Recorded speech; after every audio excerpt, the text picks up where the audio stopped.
have actually an important question here.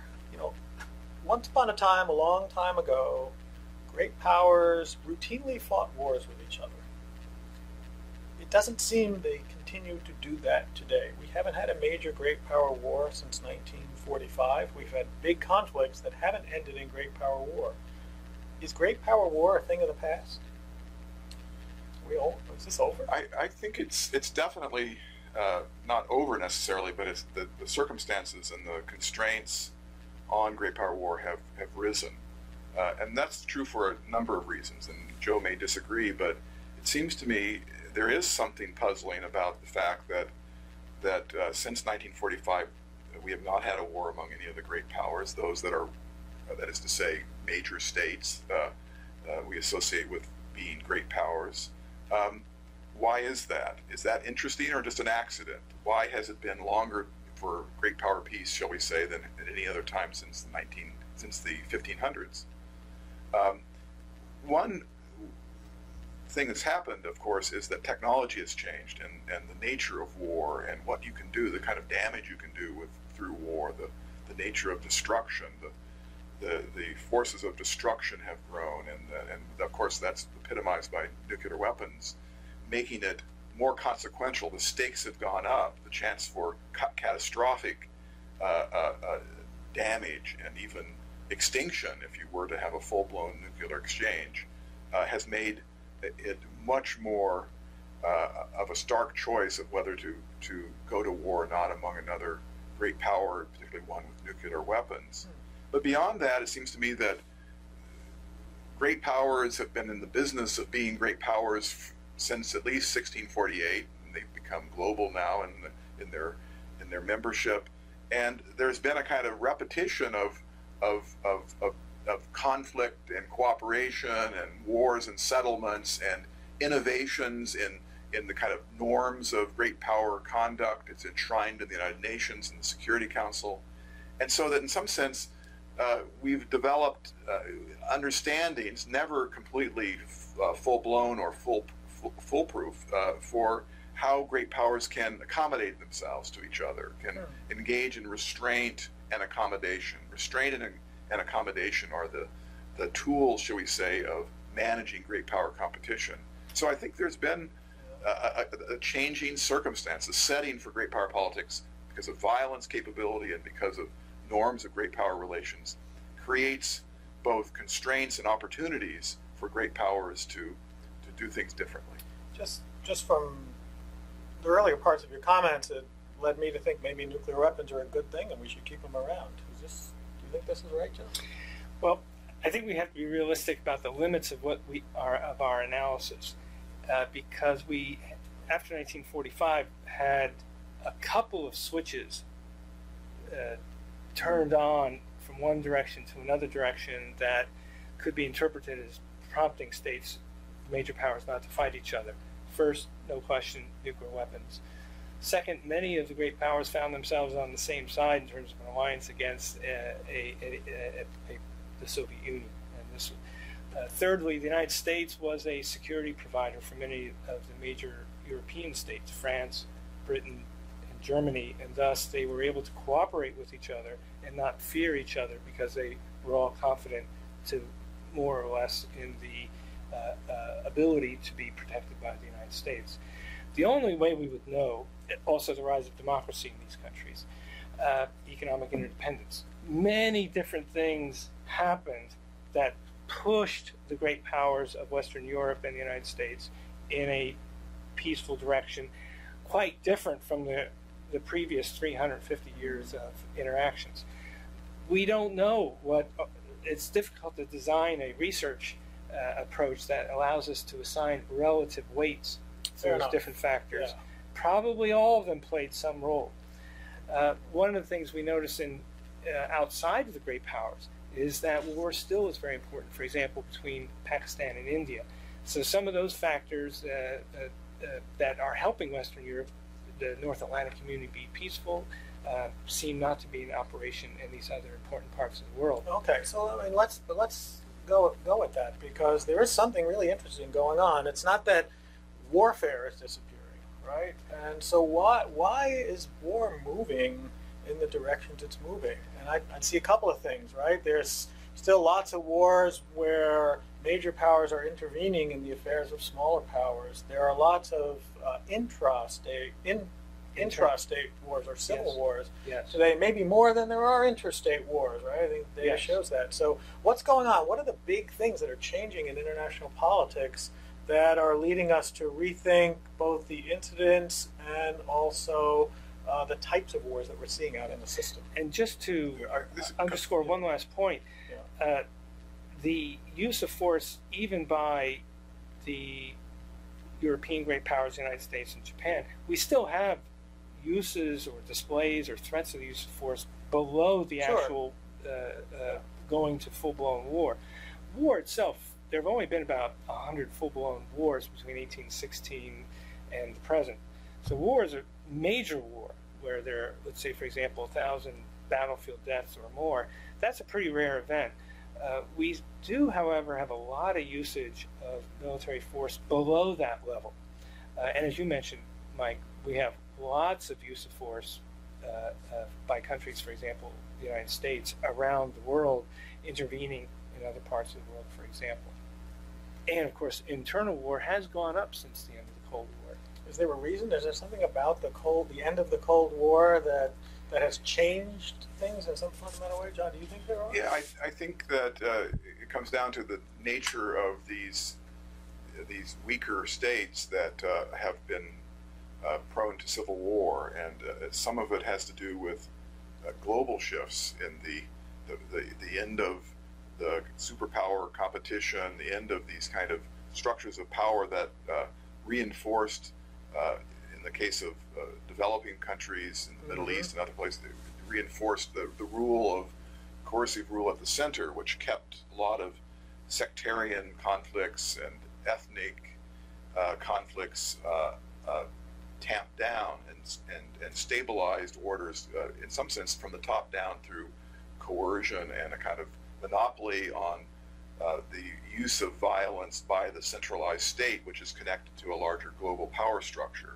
That whole set of multiple layers of reinforcing stability factors has fragmented with the end of the Cold War, with the end of regional states and their ability to keep order. And so the kind of breaking apart of support structures, and then finally I think the ability of small arms to be effective in localized situations by factions, warlords, to maintain their own grip over their own piece of real estate. Yeah. So the machine gun, the ability of small groups to stand up against more powerful states or regional states or a central government by virtue of this shift in the violence capability in favor of smaller groups, and Okay. that creates incentives to command real estate that in the previous period may not have been available to you. So the world's gotten a lot messier after the end of the Cold War. There are a lot more localized wars, civil wars. There's also this idea that the international community has a right to intervene in these, responsibility to protect.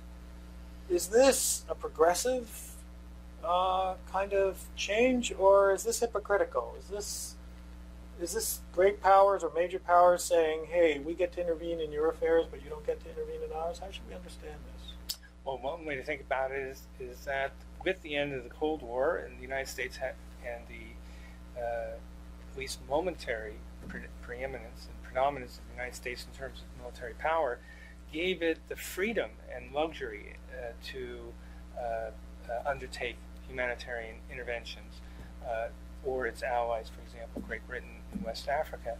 So the end of the Cold War and the I think provided an opportunity for some states to act on what they believed were moral grounds in terms of humanitarian intervention. When they wanted to. When they wished to do so, Right. yes. Yeah, yes. Great powers have intervened across history, and in some sense, what has changed isn't necessarily that there's been that intervention, but that the reasons for it have changed. And this notion of humanitarian intervention is new, at least over the last 100 years. There have been 19th century humanitarian interventions, so it's not that new, but it is relatively recent in the global sweep of history. The so-called responsibility to protect is a resolution passed by the United Nations in 2005 that is trying to create some global agreement on what are the terms for intervention. And that R2P resolution is important to read carefully because it really starts out with a affirmation of the responsibility of states to protect their own people. So it is actually a pro-sovereignty, pro-self-determination, pro-central government behaving properly kind of resolution. Only in the most extreme cases, crimes against humanity and genocide, does it then open up the legitimacy for outside intervention under terms that are approved by the United Nations. So yes, it does create the possibilities of meddling in domestic affairs, which have, of course, always occurred, but to do so in more principled ways with more consent from the global community, never unanimous, of course, but reasonable people across the political spectrum seem to think that the international community needs to be able to do that, knowing full well that the ultimate task is to help states be able to govern themselves in a reasonable way. So the framing of this problem is important because for some people, depending on your perspective on this, this is an opening for more powerful states to intervene in my affairs. For other people, it's why aren't great powers intervening or other powers intervening in my affairs? Hundreds of thousands of people are being killed in Syria, for example, but nobody seems to want to act. So we have kind of a double problem here, which is on the one hand we have kind of a license to intervene, and on the other hand we wish sometimes great powers would make more use of it. Yeah, I think that's right. I think that Syria is a great example of a case where the conditions you would think would be there for an intervention. The thousands of people who have been killed is just staggering, and even people who are skeptical of old-fashioned American intervention or Western intervention are in awe of the violence and struck by how pitiful the international community has been or can be in responding. But it's also an exhibit for why you do need great power cooperation to legitimate that intervention, because if there had been more or could be more cooperation among the great powers, including in this case Russia, one could have imagined the great powers working together to contain the violence and move towards some kind of settlement that might entail a change of the regime or might not, but it would have been a more consensual process of limiting the violence. Right. Yeah. For our students and for those who engage the textbook, I think one of the hardest things for undergraduates to come to grips with is the persistence of military conflict, both between and within countries. That's why we devote a whole chapter to this problem, and why we define that chapter in terms of the enduring question of why is war a persistent feature of international life. It's a war either between countries or within countries. It is rare, but it is persistent, and it's one of the most important problems, enduring problems, to come to grips with as we study international affairs. And of course, to try then to open space towards the question of what can be done to lower the incidence of such wars. I think that's a great place to end because it emphasizes, and I think the discussion as a whole has both continuity and change. We have the persistence of war, but we have to grapple with the changing nature of it.